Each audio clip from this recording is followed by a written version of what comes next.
Ser podcast. It's beginning to look a lot like Christmas. Everywhere you go, take a look at the 5 and 10, listening once again, with candy canes and silver lanes aglow. It's beginning to look a lot like Christmas. Toys in every store, but the prettiest sight to see is the holly that will be on your own front door. Para no perder la tradición, como todas las navidades, reclamamos la presencia de Óscar López para hablar de algo que nos gusta muchísimo en A Vivir, que son 2 días, que son los libros. Óscar, ¿qué tal? Buenos días. Buenos días y feliz Navidad. Feliz Navidad, ya todo, ¿eh? Ya hemos pasado la primera parte de... Bueno, pero aún queda. Aún queda. Oye, y déjame decir que este año ha tenido un momento muy especial para ti, Óscar, y para todos los de tu equipo y para todos los que te queremos. Vamos, como digo, al premio al mejor programa de televisión de entretenimiento. El jurado ha destacado su diversidad y puesta en escena en su empeño en acercar la audiencia a los libros y a sus autores. Premio Ondas al mejor programa de entretenimiento para Pàgina 2, de la 2 de Ràdio Televisió Espanyola. Aniré molt ràpid, que sé que hi ha poc temps. Em sento molt emocionat de rebre aquest guardó a casa meva, a Barcelona, aquí en el Liceu i de Ràdio Barcelona, que és l'emissora on vaig començar. Mi madre siempre me decía de niño que lo primero que tenía que hacer cuando me dieran un premio o un regalo era dar las gracias. Así que gracias al jurado por este premio, que es un auténtico regalazo. Gracias a Televisión Española por confiar en nosotros desde aquel lejano 2007 y poder trabajar en ese oasis de la cultura, de las artes y de las ciencias que es la 2.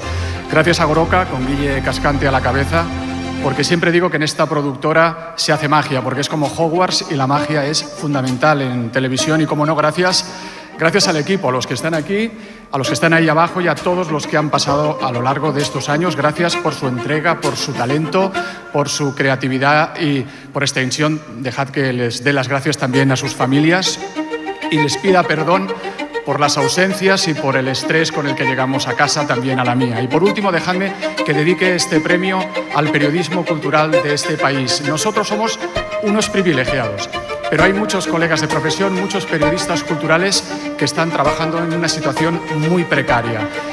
Hay que entender de una vez por todas que la cultura es un bien de primera necesidad, como es la vivienda, como es la educación. Así que quiero dedicarle este premio a la cultura y a todos los que luchan y trabajan por ella. Muchas gracias.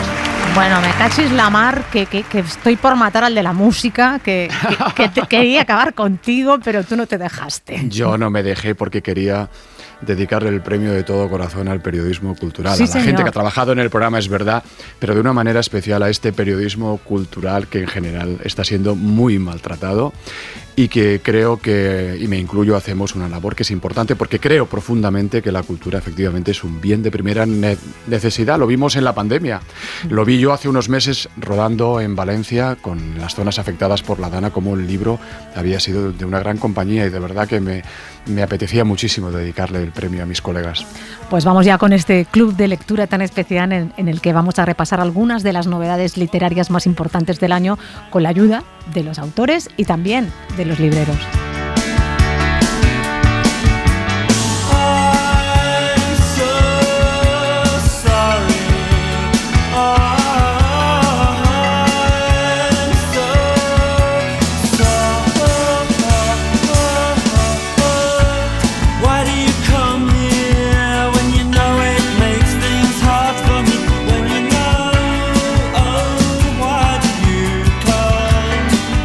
Seguro que si están repasando estos días son los suplementos literarios de los periódicos o están viendo esas noticias de los mejores libros del año, la lista de los mejores libros del año. En todas ellas van a encontrar este libro. Se titula Comerás flores, lo ha escrito Lucía Soya Sobral, lo publica Libros del Asteroide. Lucía Soya, buenos días. Buenos días.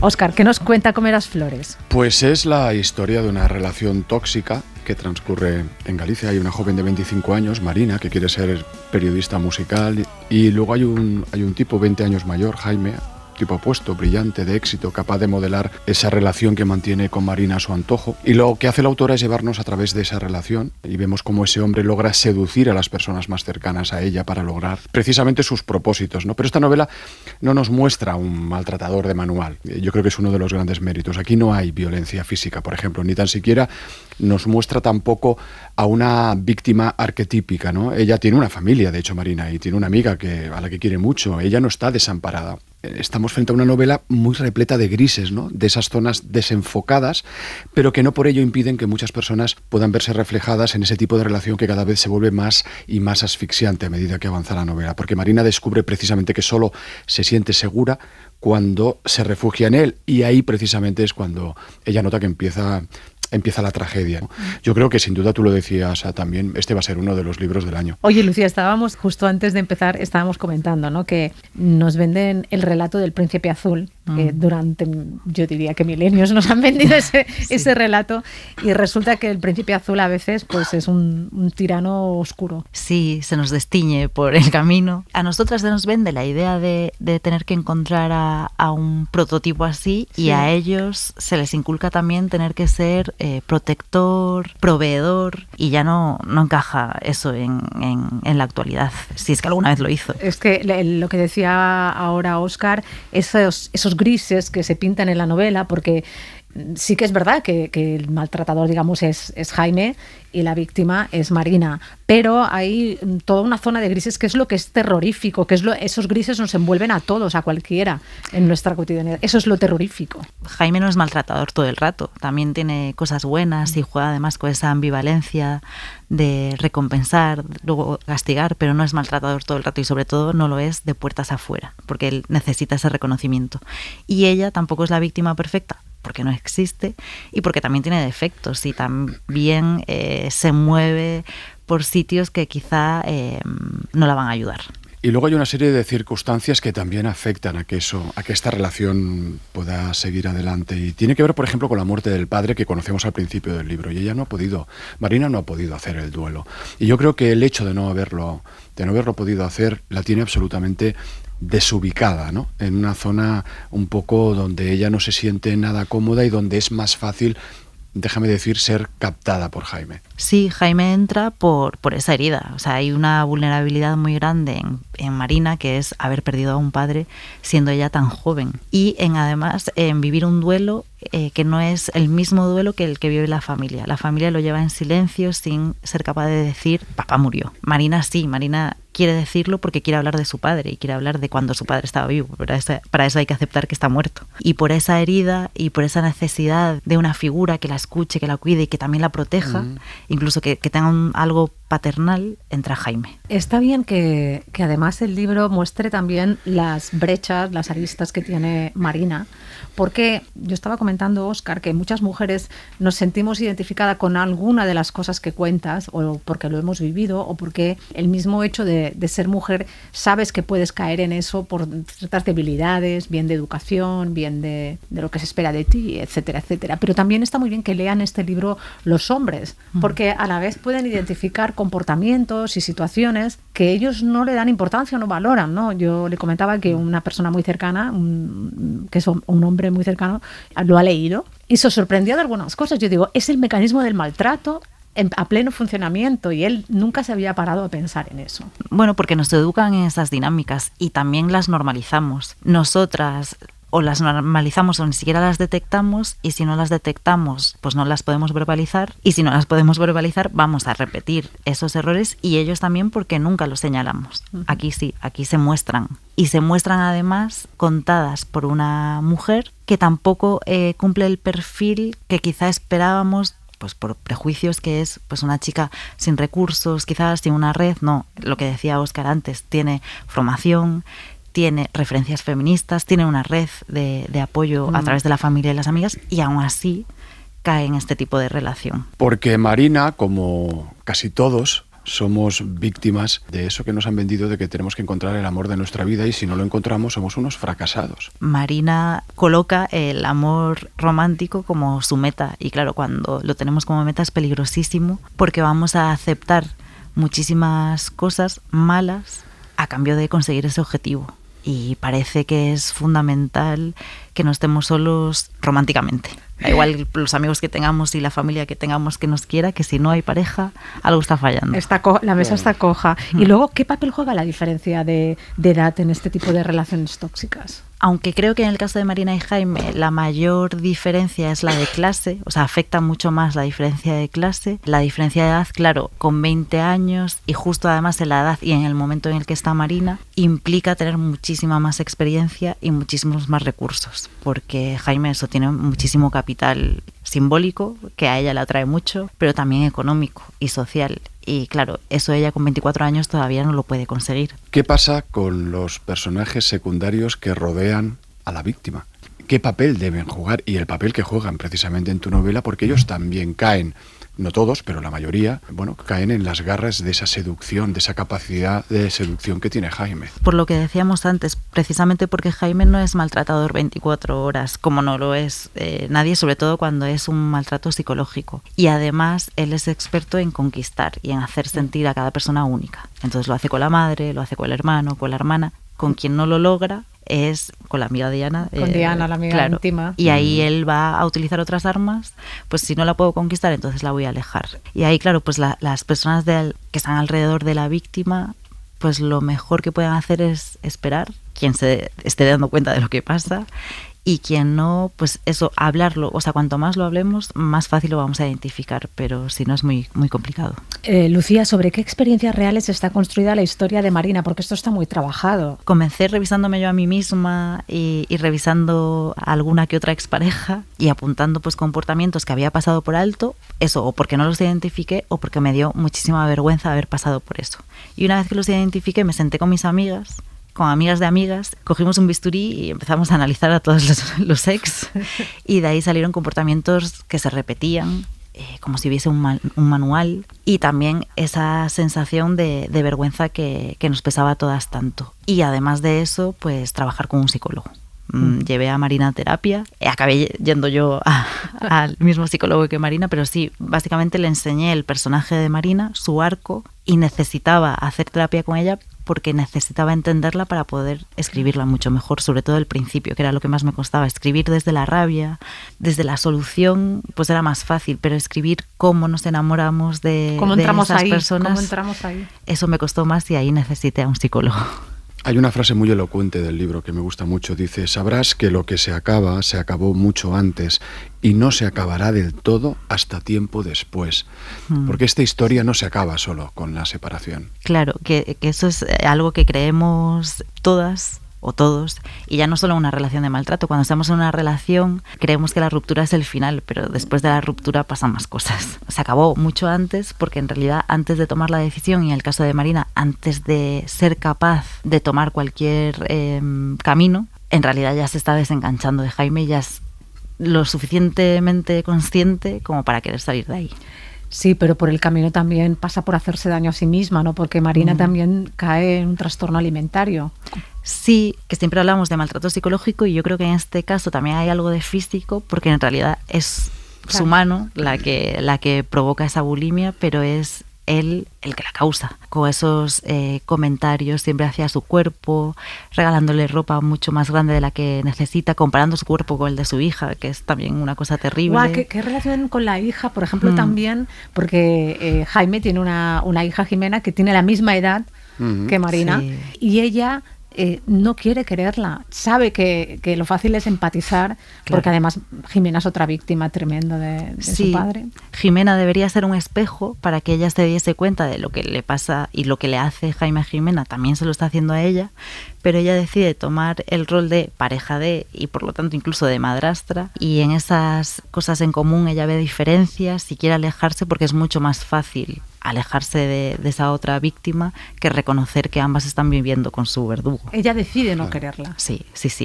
Y eso es uno de los defectos también de Marina. Yo soy muy pesado con el tema formal de los libros, porque para mí es muy importante. Novelas sobre relaciones tóxicas se han publicado muchas, pero tu novela va como un tiro. Tu novela está en el boca a oreja de la gente, está recibiendo muy buenas críticas. por lo que cuenta, pero también de una manera especial por cómo lo cuentas, porque esta es una novela muy lírica. El propio título, Comerás flores, ya nos está dando pistas de lo que vamos a encontrar. Es una novela que tú has cuidado de una manera muy especial todo lo que son esas imágenes con las que tú planteas las situaciones que viven tus protagonistas. Son imágenes muy poderosas. Claro, yo me divierto muchísimo escribiendo. Y más allá de que la trama sea así de terrible, mi sitio feliz es la escritura. Entonces, para pasármelo bien, tengo que jugar con las palabras. Y yo quería que todas las palabras de las que dispongo se adecuasen a lo que le está pasando a Marina. No al revés. Habría sido mucho más fácil decir que Marina siente mariposas en el estómago o que Marina tiene un ataque de ansiedad, pero yo prefiero jugar esto con las imágenes y como el ritmo de la novela es rápido, porque yo también tenía un interés en que en general asfixia, en que quien lo estuviese leyendo se fuese asfixiando a la vez que Marina. También quería frenarla un poco con estas imágenes, que si en vez de mariposas te hablo de arañas, claro, que recorren la piel. Ya es un poco Nick. Claro, te das cuenta de que sí, de que las patitas generan cosquilleo, pero a la vez tú no quieres arañas. Tener una araña por la piel. Son arañas. Claro, y entonces en esas imágenes te tienes que parar un poquito más, visualizarlas y llegas a la misma conclusión, pero haciendo un ejercicio un poco poético. ¿Hasta qué punto es responsable Marta Jiménez Serrano de que Lucía Soya sea la escritora que es ahora mismo? ¿Cómo ha sido esto? Pues es la culpable de la novela, porque yo sí, tenía el tema, pero yo era incapaz de visualizar una novela porque es inabarcable, es algo que, claro, si nunca probaste a escribir antes, y yo, la última vez que había escrito era un poema con 18 años por probar, era imposible. Y Marta no solo me enseñó a centrarme en cada una de las escenas y por supuesto a enseñarme técnicas y demás, sino a darme la confianza que yo necesitaba para escribirla. Y de hecho fue la primera persona que me dijo: estás escribiendo una novela. Y claro, si te lo dice Marta Jiménez Serrano, tú escribes la novela. Dijo, hermana, date cuenta. Sí, totalmente. Lucía Soya Sobran, gracias por pasarte por la radio. Muchísimas gracias a vosotros. Digue-li a la pluja que procuri per a tots i que no plogui tan fort, que no plogui tan fort, que totes les ànimes vagin a bon port, o que cremin el foc, o que cremin el foc. Buenos días, les habla desde Librería La Luna Nueva en Jerez de la Frontera, Cristóbal. Y para esta ocasión os vamos a recomendar, por un lado, el libro de Masashi Matsuye, La Casa de Verano, una novela con el trasfondo temático de la arquitectura y el conflicto entre la tradición plasmada con la confección de edificios y casas a través de ideas colectivas, de bocetos en papel, lápiz, tinta, y por otro lado la modernidad con la confección de los mismos edificios con ordenadores y programas específicos. Pero es también una novela donde el espacio, el lugar, la ladera de un volcán donde se ubica el estudio de arquitectura para la creación de ideas es también importante, tal como es importante o fundamental la relación entre el alumno recién graduado, que es el último alumno admitido en el estudio del arquitecto Shunsuke Mori, el cual le queda poco tiempo para cerrar dicho estudio por edad. También vamos a recomendar la nueva novela de Tula Fernández, 5 cartas portuguesas, una historia de amor realista a través de la historia de Portugal, desde las colonias africanas hasta la revolución de los claveles. Una novela con muchas capas. También una novela que hace recordar la lucha por la igualdad y el voto femenino en Portugal, y recordando que aun estando muy pegados unos a otros, seguimos sin conocer muchos de nuestros amigos portugueses. I remember you well in the Chelsea Hotel. You were talking so brave and so sweet, giving me head on the unmade bed while the limousines wait in the street. Those were the reasons, that was New York. We were running for the money and the flesh. La primera pregunta es obligatoria. Isaac, ¿cómo has dormido esta noche? Esta noche ha sido de las buenas. ¿Sí? Yo tengo noches buenas, noches malas y noches peores. y esta noche ha sido buena. Buena es decir que he conseguido dormir del tirón cuando me pude dormir, que también tardé en dormirme, no tanto, pero es buena pregunta. Estaría bien que nos preguntáramos más de cómo de vez en cuando qué tal dormimos. Sí, ¿Cómo sí, hemos sí. dormido? Sí, Isaac, seguramente se entenderían muchas cosas si habláramos más de nuestros problemas para dormir. Isaac Rosa, buenos días y bienvenido. Buenos días, Lourdes, ¿cómo estás? Isaac Rosa ha publicado en Seix Barral Las buenas noches, de ahí que le preguntara cómo ha dormido, una novela en la que cuenta el sueño es el protagonista omnímodo.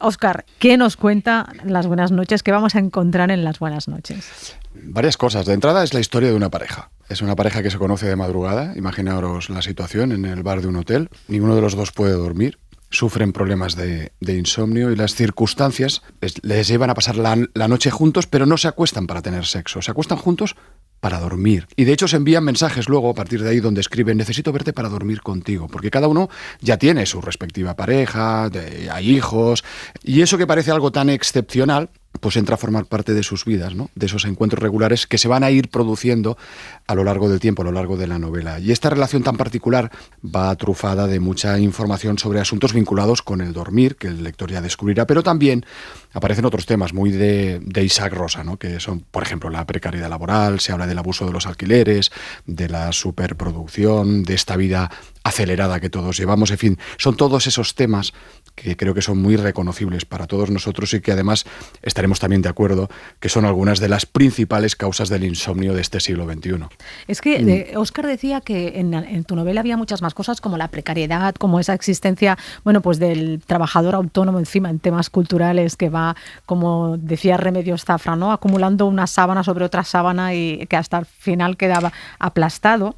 Pero es que igual es que vemos el dormir como una pérdida de tiempo. Tenemos que estar produciendo todo el tiempo y conectados y demás, y al final el dormir lo acabamos asumiendo como una pérdida de tiempo, ¿tú crees? Lo raro es dormir, porque yo he acabado dándole la vuelta a la pregunta. O sea, yo me he pasado un tiempo teniendo que explicar por qué yo duermo mal o teniendo que dar explicaciones por mis problemas para dormir, pero ya lo que hago es devolver la pregunta. O sea, la pregunta no es por qué no duermo, la pregunta es por qué dormís vosotros, cómo podéis dormir, cómo es posible que durmáis con una vida que llevamos y en una sociedad que vivimos que parece que va contra el sueño. O sea, parece que todo conspira para quitarnos el sueño, desde la organización social a, por supuesto, el ritmo de vida que llevamos, las condiciones materiales, el trabajo, la vivienda, como decíais, la tecnología, evidentemente, que también nos roba el sueño, igual que nos roba el tiempo, la atención, los datos, la privacidad. Yo sé que seguís siendo mayoría, por suerte, los que dormís bien, pero empieza a ser lo raro eso, el poder dormir en un mundo que va contra el sueño, que nos quita el sueño. Porque se ha convertido además el tema del dormir en un tema de salud mental, ¿no? Y parece un poco que hay que dormir poco y bien, ¿no? Mira, yo ahora pienso en una de las frases que tú recoges en el libro, ¿no? Que hablas, por ejemplo, de que Margaret Thatcher o Churchill o Da Vinci o Dalí era gente que dormía poco y que se le atribuye a Margaret Thatcher la frase esa de que dormir es para flojos. Da la sensación ahora de que, como decía Lourdes, hay que hacer tantas cosas que se trata de dormir poco y de dormir bien por eso. Entonces se buscan estrategias, se hacen cálculos y no es eso. Parece que el dormir es la última frontera de la que no hemos sido capaces o de la que el capitalismo no ha sido capaz de extraer beneficio todavía. Es como una zona ahí de la que no sabemos cómo sacar algo, cómo hacerlo productivo también, cómo sacar rendimiento. Y eso hace que intentemos, en efecto, dormir menos, que pensemos que podemos estar igual y podemos funcionar igual durmiendo 4, 5 o 3 horas en vez de no digo ya las 8, que eso es como un unicornio, ¿no? Sino las al menos 6 o 7 horas que deberíamos ser capaces de dormir. Y estamos permanentemente buscando o dormir menos, o dormir de otra manera para que cunda más, en menos horas, o sacar algún provecho del dormir. Es decir, que la noche sirva para algo, que la noche sea como la gente que, por ejemplo, cuando se acuesta ya, adelanta sus rutinas de belleza y de salud del día siguiente, ¿no? Se acuesta y se pone cosas en la cara y pone un aparatito al lado y pone una serie de cosas que tienen que ver sonidos, con que, o eso de ponerte un esparadrapo en la boca y una máscara de no sé qué, para que ya que tengo que dormir, ya que no me queda otro remedio que dormir, por lo menos el dormir sirva para algo, ¿no? Sirva en este caso para levantarme más guapo, con más energía, más sano y empiece ya mi rutina diaria, que es eso tan de nuestro tiempo que vemos tanto en las redes sociales de la rutina diaria, esas locas, sí, ¿no? Que comienzan de madrugada y a las 8 de la mañana ya has hecho todas tus burpees y has empezado a trabajar. Has meditado y todo. Sí, totalmente. Además, es muy interesante también la consideración que haces del sueño. Son un hombre y una mujer que quedan para satisfacer una necesidad vital que es el dormir. Tan solo pueden conciliar el sueño estando juntos, ¿no? Es algo terapéutico, pero claro, que alguien se junte para dormir, me llama la atención cómo eso puede molestar más que si quedasen para mantener sexo, que es lo que pasa, porque el dormir implica una intimidad, una indefensión, un dejarse ir que a lo mejor molesta más que se quede para pegar un polvo. Bueno, como remedio contra el insomnio, yo no sé si es el más adecuado lo de buscar una ¿El pareja polvo de sueño, o lo de pareja de sueño? La pareja de sueño. Buscar un desconocido con el que dormir o con el que ser capaz de conciliar el sueño, que es un poco la extrañeza de esta pareja de amantes raros de mi novela, que son amantes del sueño, ¿no? De dos que se juntan para dormir y que además son dos desconocidos. Uno no suele dormirse delante de un desconocido, porque cuando estás a merced de otra persona, cuando eres más vulnerable, tienes que tener mucha confianza para dormir delante de alguien. Los amantes ocasionales no suelen terminar en dormir, sino que suele haber sexo y luego cada uno se va a dormir a su casa, porque parece que hay un escalón, que falta subir un escalón más de confianza para dormir con alguien. En el caso de la novela son dos personas que no se conocían, que se encuentran una noche, que empiezan a hablar a partir de su insomnio en lo que podría ser el arranque de cualquier historia de amor o de cualquier aventura amorosa, pero descubren que cuando están juntos pueden dormir, pueden hacer aquello que ya no son capaces de hacer ni con sus parejas tampoco, que es dormir bien, descansar, y a partir de ahí inician una relación que se parece mucho a una historia de pasión, a una historia de deseo, a una historia de amor, pero en lugar de sexo lo que tienen es sueño, en efecto. Y llama la atención que efectivamente es como si fuera una historia de pasión y de deseo, aunque lo que se busque es el dormir, pero también introduces un elemento muy curioso que es el de los celos. Llegan a tener celos también. Bueno, en realidad en esta relación están todos los ingredientes propios de una historia... De una infidelidad. Amorosa, de una aventura, sí.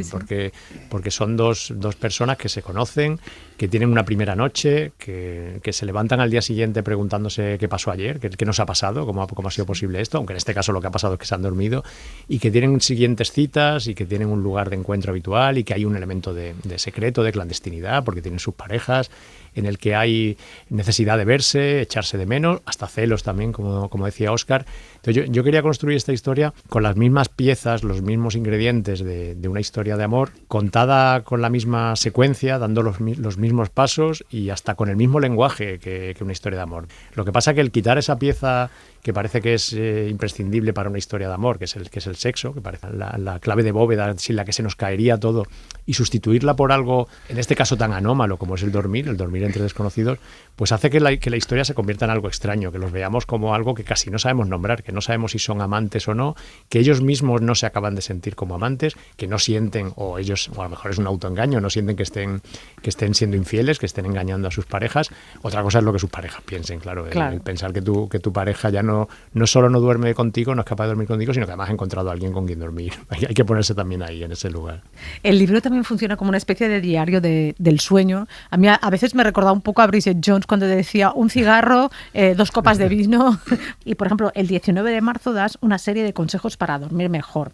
Y aquí todo el mundo se identifica, porque empiezas hablando de remedios caseros, todos esos trucos que todos conocemos, yo creo, y acabas, pues bueno, pidiendo en realidad que movamos el culo para cambiar las causas estructurales que nos impiden dormir. No sé si tú has transitado por todo eso, Isaac. La primera parte está copiada tal cual de las recomendaciones que te dan cuando no puedes dormir, que vas al médico y te dan ese folleto de consejos para dormir o higiene del sueño, que todos nos sabemos ya de memoria, de cenar 2 horas antes, no hacer deporte en el último momento del día, dejar las pantallas, no trabajar por la tarde, es decir, todo aquello que en realidad no somos capaces de hacer porque parece que es incompatible con las vidas que llevamos.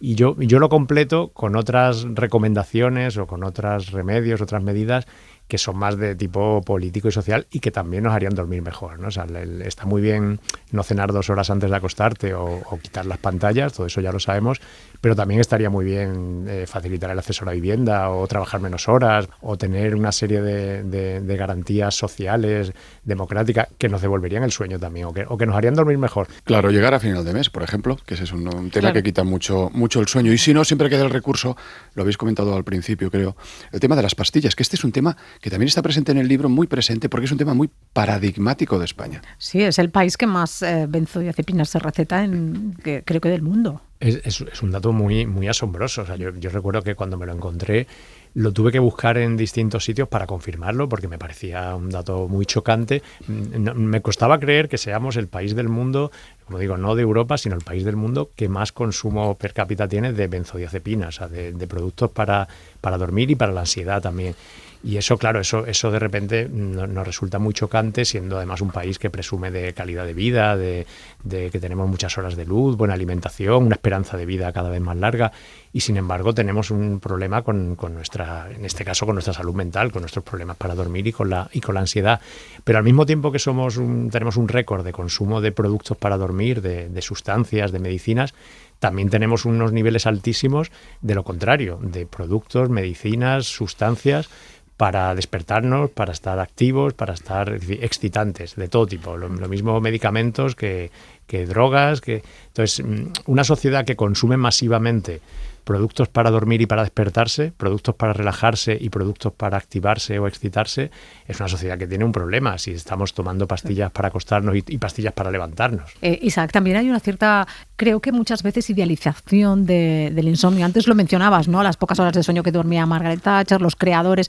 Tú mismo cuentas en el libro cómo de joven, bueno, tu personaje, yo no sé si eres tú o tu personaje, empieza como a jugar con eso de intentar reducir las horas de sueño porque quiere ser escritor, ¿no? Y ser creativo y maldito y todo esto. Sí, eso lo cuenta mi narrador personaje, pero yo he sido también ese imbécil que pensaba con 18 o 19 años que durmiendo una noche sí, una noche no, ibas a estar igual y además ibas a ganar esas horas. Claro, eso nos ha pasado a todos de jóvenes, que necesitábamos más horas porque querríamos, ya fuera porque te querías dedicar a algo creativo o simplemente porque querías vivir más, pasar ese tiempo y seguramente eso nos acompaña durante toda la vida porque seguimos teniendo ese problema de esa frase tan repetida en nuestro tiempo de no me da la vida, de que estamos siempre todos pensando que nos faltan horas al día, que llegamos al final del día y nos harían falta otras 2 o 3 horas para poder cumplir con lo que tenemos que hacer y con lo que queremos hacer, y esas horas se las queremos ganar a la noche. Y si eso le añadimos, como digo, un modelo de sociedad que está hecha contra el sueño, es decir, yo es que cada vez que llego a Madrid en tren y me encuentro, supongo que está todavía, hace unas semanas que no paso por Madrid, pero cuando te bajas en Atocha del AVE hay en las escaleras mecánicas han puesto unas publicidades de una empresa de VTC, que no voy a nombrar, que dice bienvenido a la ciudad que nunca duerme. Sí, entonces, claro, cierto. Estamos hablando de ese modelo de sociedad 24/7, 24 horas al día, 7 días a la semana, en la que todo está abierto, en la que todo está disponible y en la que nosotros también tenemos que estar dispuestos, productivos, consumiendo. Entonces, todo eso hace que tengamos problemas para dormir, que no sepamos cómo dormir, que consumamos o busquemos ayuda para dormir, pero que al mismo tiempo dentro de nosotros haya algo que nos quita el sueño, que no queremos dormir. O sea, en el fondo, en cada insomnio hay debajo alguien que no quiere dormir, alguien que desearía no dormir, que querría seguir despierto, que querría ganar esas horas para lo que no le llega el día o para lo que desee. Quiero lanzar un llamamiento a los oyentes de A Vivir que son 2 días, cuando se encuentren con Isaac Rosa en alguna feria del libro, que lo harán. El señor Isaac Rosa es novelista, no es el doctor Isaac Rosa. Esto es una novela, es la historia de una pareja. Lo digo porque si le quieren comentar sus problemas a la hora de dormir, lo pueden hacer, pero que entiendan que no le va a dar ninguna solución. Solo quería decir eso, Lourdes. Es inevitable que las presentaciones o los primeros clubes de lectura que he tenido se acaban convirtiendo en una terapia de grupo en la que es como una reunión de alcohólicos anónimos de hola, me llamo Juan y yo también duermo mal, y empezamos a hablar, ¿no? Y hay algo ahí un poco de darnos cuenta de que somos muchos y de que el problema no es nuestro individualmente, sino que es un problema social, y yo eso además me alegro. Pero te agradezco el apunte, Óscar, porque hay veces que cuando me pongo a hablar de mi libro o me preguntan, parezco el doctor Sueño y voy a dar consejos y recomendaciones para dormir y no lo sé, o sea, no, porque además no soy yo precisamente el más indicado con mi mal dormir. Isaac Rosa, pues el éxito de Las Buenas Noches que has publicado con Sex Barral te ayude a conciliar el sueño, a que tengas un buen sueño este 2026, y muchísimas gracias por pasarte por la radio. Muchas gracias a vosotros y felices fiestas y buena Sí, feliz año y todo eso, ¿no? Igualmente. Un beso. La noche está divina, mi piel llena de purpurina y veo el brillo de tus ojos florecer. El agua cristalina y tu cuerpo hacia mí camina, veo el cielo de color amanecer. Envuélveme, eso quiero estar con vos sé, muérdame la boca y a tu cuerpo enrédame. Hola, soy Guillermo, librero de la salmantina Letras Corsarias. Os voy a hacer 3 recomendaciones que han sido para nosotros nuestros 3 libros del año. El primero sería Las pirañas, de Miquel Sánchez Hostiz, editado por Malas Tierras, un libro donde la transición es vista como un largo viaje al fin de la noche. Es una recuperación de una novela que consideramos torrencial, incómoda y de culto. La segunda recomendación sería Papel negro, de Teju Cole, en traducción de Miguel Temprano García y editada por Acantilado, que es un ensayo lleno de talento donde convergen cultura, política y pensamiento y que nos sitúa en el lugar del otro, del rechazado y del fugitivo. Y por último sería el cómic Silent Jenny, de Matthew Bablet, en traducción de Lorenzo F. Díaz, publicado por Nuevo 9, donde la fantasía y la ciencia ficción se infiltran en un mundo arrasado en el que la distopía convive con los últimos vestigios de esperanza.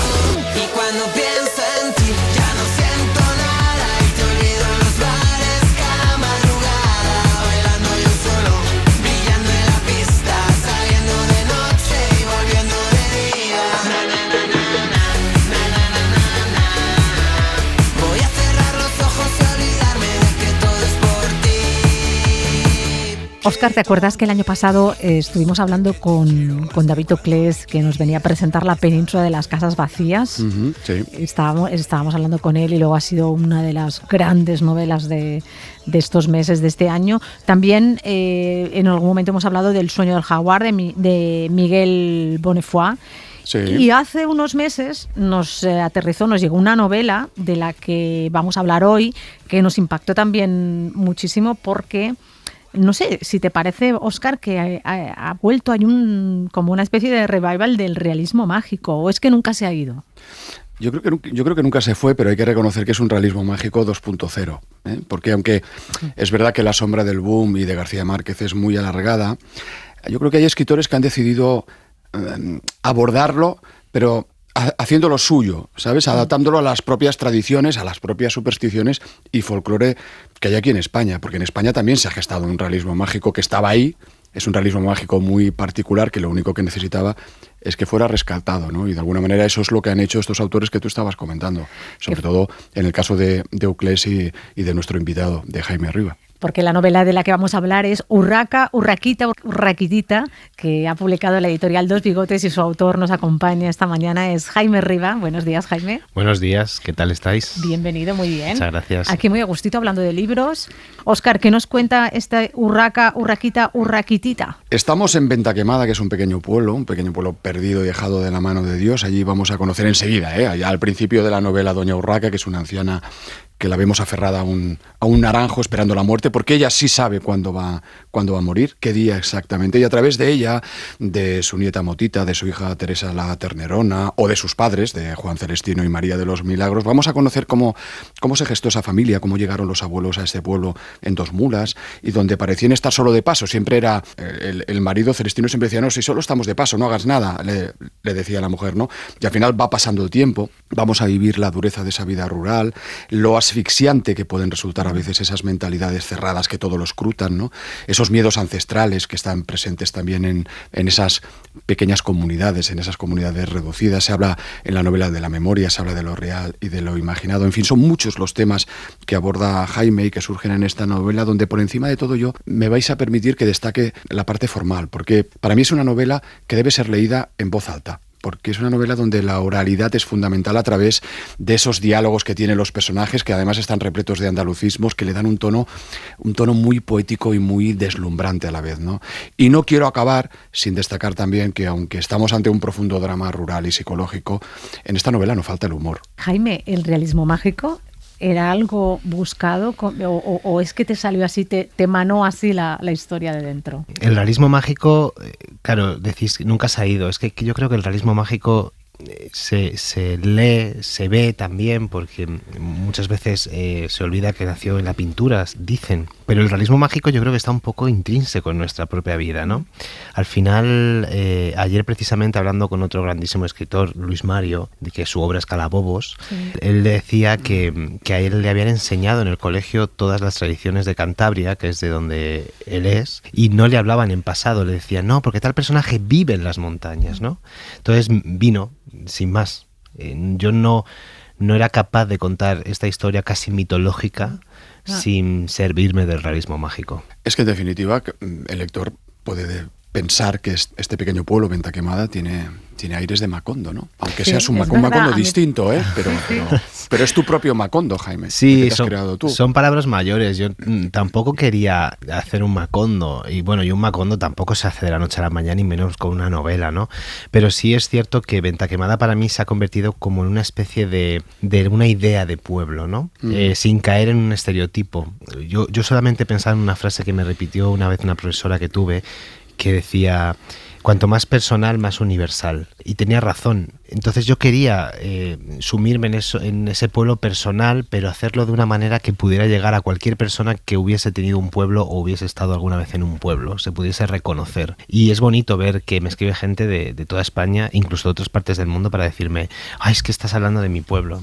¿Y cuánto hay de tu pueblo, de Vera, en Venta Quemada? Hay mucho, pero ocurre una cosa muy concreta conmigo y mi relación con el pueblo, y es que yo además pensaba en Vera, pero pensaba en un Vera de hace muchos años. Vera es un pueblo ya grande, todo está asfaltado, hay muchas casas blancas con piscina, que ha ocurrido esto un poco en Almería, ¿no? Que de repente esa tragedia almeriense se ha cubierto con cal blanca y piscinas infinity, y aún así la tragedia de la tierra está debajo, porque sigue siendo una tierra negra, morada, roja, donde ha habido mucho hambre, y Vera ya es otra cosa. Hay una calle con bancos. Yo siempre digo que cuando hay una calle con bancos de establecimientos de dinero, ya deja de ser un pueblo, ¿no? Eso ya es como otra cosa.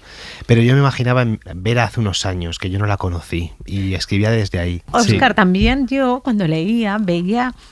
ahora que hablaba él de esa tierra, de ese espíritu de la tierra, yo veía también la Almería que retrató Lorca en Bodas de Sangre, por ejemplo, ¿no? En algunos paisajes. Sí, me hablan mucho de Lorca cuando es curioso. Cuando leen esta novela. Sí, es muy curioso. Y yo no y era... el coro de esas mujeres, claro, el coro griego del Chochovaca, que es uno de los nombres, sí, totalmente, de los apodos de... Claro, hay algo lorquiano, sí, que además también se utiliza la palabra lorquiano o lorquiana con muchísima gratuidad. Creo que se con dice frivolidad. Así. Sí, que como, ay, que es muy lorquiano. Digo, bueno, Lorca era muchas cosas, ¿no? Si te lees los diálogos de Lorca, donde se metía de lleno en el surrealismo, no reconoces a Lorca o al Lorca que conocemos, ¿no? Pero sí entiendo y comprendo, porque al ser yo almeriense y haber estudiado en Granada y tener a Lorca tan presente desde que yo era tan pequeño, hay algo que siempre gotea, ¿no? Y el coro de vecinas, por supuesto. Es que además yo ni me acordaba, pero mi primera obra de teatro, yo soy actor y creo que es algo que se nota mucho en la novela, porque hay mucha oralidad, hay mucho diálogo.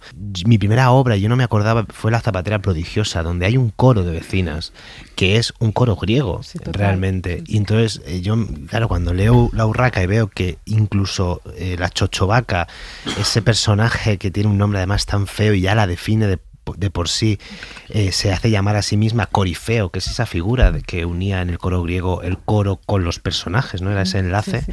Claro, digo, claro, es que hay algo que no puedo arrancar de mí, ¿no? Sí. Hombre, Chochovaca, la Pantona, la Ternerona, la Pocamecha, el tema de los motes, es que es fundamental también en este libro. De hecho, hay una frase que he rescatado que dice, si te ponen un mote, tu nombre acaba por perderse como no tengas cuidado. Y realmente es algo que tú has cuidado mucho también aquí. Sí, los nombres para mí eran muy importantes. Tengo una amiga que es doctora en psicología y siempre me rebate esto, y yo siempre le digo, es que claro, lo primero que escuchas es tu nombre nada más nacer, ¿no? Prácticamente, y eso te tiene que definir de alguna manera. Yo sé que no, y además mi amiga doctora en psicología si me lo rebate, ¿quién soy yo para decir que es lo contrario, ¿no?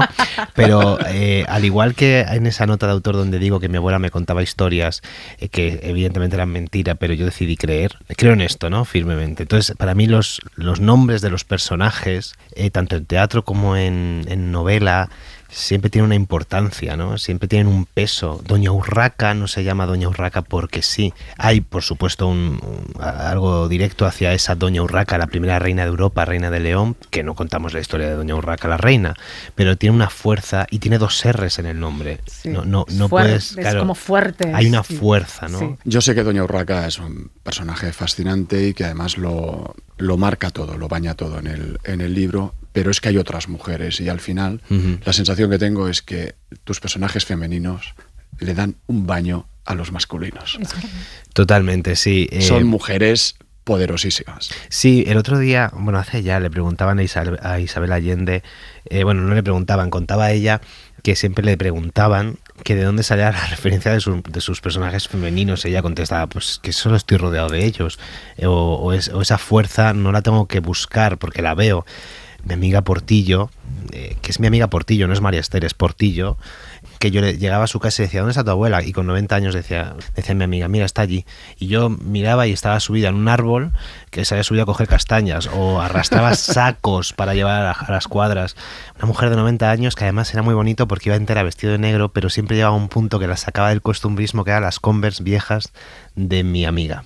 Qué bueno. Y entonces, claro, tú lo veías y decías, Dios mío, si es que esto es realismo mágico también, ¿no? Claro, es que está ahí. Es curioso que este libro tiene figuras femeninas muy fuertes, pero yo no sé si es un libro feminista, igual que también tiene ingredientes LGTBI. Sí. Y no diría que es un libro que tenga... Está muy integrado también todo esto. Sí, yo lo llevaba con mucha naturalidad, de la misma manera que también hay personajes masculinos maravillosos, porque sería injusto decir que no ha habido hombres y personajes masculinos maravillosos en mi vida. Mi padre es un padre de 10 y de hecho están los personajes de Dacímaco o de Otis, el gorrino, que es un cerdo, pero es un personaje. Un pedazo personaje. Sí, es un personaje bellísimo, tiene una pureza. Bueno, el papel que tenían los gorrinos en las familias de... antiguamente, ¿no? Que eran un tótem casi familiar. Claro, que eran los perros de ahora, ¿no? O sea, no, más que los perros. Y más que los perros, porque claro. Gracias a ese gorrino que criaban como uno más en la familia, luego podían comer todo el año siguiente. Claro, sí. Y Otis el gorrino, hay algo donde el cerdo no se toca, ¿no? Hay incluso una relación con los animales muy directa en esta novela. Tampoco es una novela animalista en sí. Yo intentaba tocar estos temas, por ejemplo el tema LGTBIQ+, no porque no quisiera que fuera una novela LGTBIQ+, sino porque quería que estuviera muy integrada dentro de la propia historia. Porque antiguamente también eso existía, solo que de una forma soterrada. Claro, y ya no por un soterramiento en sí, sino porque el realismo mágico tiene que pasar como una sombra, ¿no? Muchas veces. Si te excedes, entras en otro terreno. Y esto también era un elemento, ¿no? La relación entre dos personas del mismo sexo, ¿no? Hay una cosa que yo no puedo evitar nunca, Jaime, cuando leo una novela ambientada en un entorno rural y además si es en un pueblo pequeño y descrito como tú lo haces, en que cuando acabo de leer el libro siempre pienso, es una novela, aunque no lo sea, pero es una novela crepuscular, porque me está mostrando un mundo que está a punto de desaparecer. Mira, el otro día me escribieron de un club de lectura de Sevilla y me hicieron unas preguntas para poder contarlas allí. Me preguntaban que de dónde había sacado un lenguaje tan poco contemporáneo, ¿no? Y yo les contesté, digo, ostras, no sabía que mi pueblo estaba ya fuera del tiempo, ¿no? Como que es cierto que se está reduciendo ese mundo, o sea, y probablemente desaparezca porque necesitamos también avanzar y cambiar, ¿no? Pero hay algo también que permanece. Por ejemplo, el recetario. Algo a lo que no le hacemos mucho caso, ¿no? Pero que el recetario familiar cuenta la historia de nuestra familia hasta el punto de entrar en temas políticos, como por ejemplo la expulsión de los mozárabes o de los judíos en la propia península. Fíjate hasta dónde me estoy remontando. Y lo he constatado así. Hay familias que de repente hay determinadas comidas que se hacen ahora con ternera y ellos las siguen haciendo con cerdo porque su familia era judía y encima demuestra que era una familia importante porque pese a tener que vivir escondidos, se le permitía vivir igualmente, ¿no? Y hacer esas comidas... No, al contrario, que toda la comida se haya pasado al cerdo y ellos seguían haciéndola con ternera o algo así, ¿no? Cuentan como una historia que eso siempre va a perdurar de alguna manera, ¿no? Este universo que vive aislado porque también llegan los hombres a construir la carretera y llegan con otros aires, pero allí se mantiene este universo de Urraca, Urraquita, Urraquitita, que publica Dos Bigotes y que os recomendamos como lectura porque ha sido una de las sorpresas de este año, una de las sorpresas gratas que nos ha acompañado y que nos ha encantado compartir ese universo con tus personajes y contigo. Jaime Riba, que vaya muy bien, que empiece bien el año. Muchas gracias, lo mismo digo igualmente, que vayamos con un 2026 maravilloso. Sí, a ver si lo conseguimos enderezar. Sí, a ver, poquito a poco. Un beso, Jaime. Un beso a vosotros. Un rayo de luz entrando a un cuarto vacío, devuélvanme a mis amigos. Hola, muy buenos días. Soy Tamara Crespo, periodista y librera de Primera Página, ubicada en Urueña, un pueblo de Valladolid, y dedicada al periodismo, la fotografía y los viajes. Os voy a recomendar un libro que nace aquí, Crónica de 30 años en primera línea, ETA, Euskadi y el mundo, del fotoperiodista vasco Fidel Raso, cofundador de la librería. El libro, de Ediciones Beta y que va por la 5ª edición, es una crónica de los años de plomo de ETA, pero que nos amplía el foco a acontecimientos internacionales que sucedían en paralelo y que el autor cubrió también como periodista. Creo que representa bien la esencial función del periodismo, ser testigo e informar con rigor y contexto. Otro de los libros que más he recomendado este año es Breve historia del conflicto entre Israel y Palestina, del historiador Ilan Pappé, de Capitán Swing.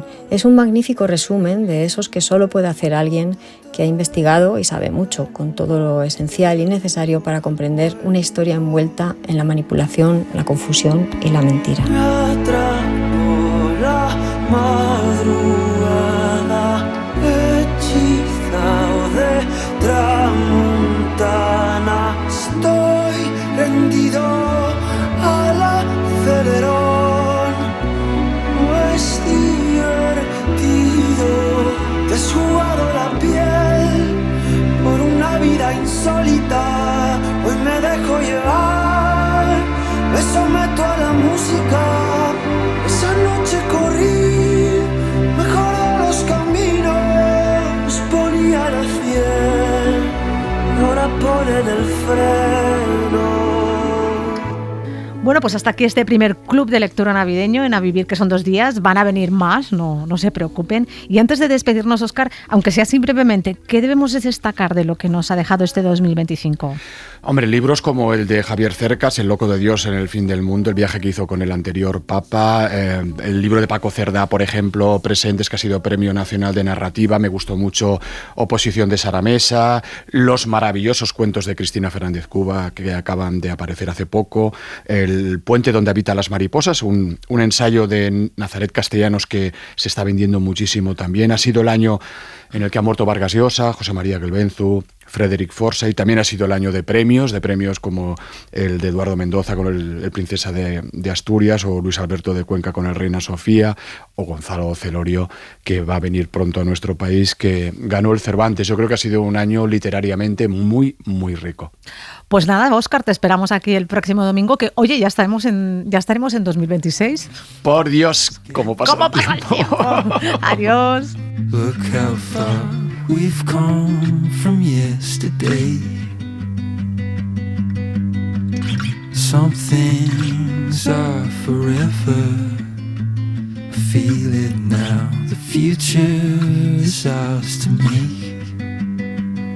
Singing, we're on our way, we're on our way.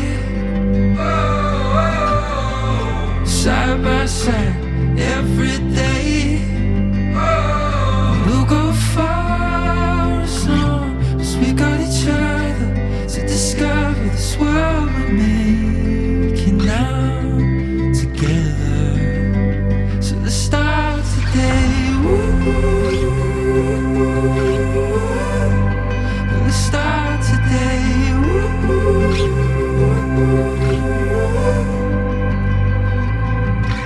On this road forever,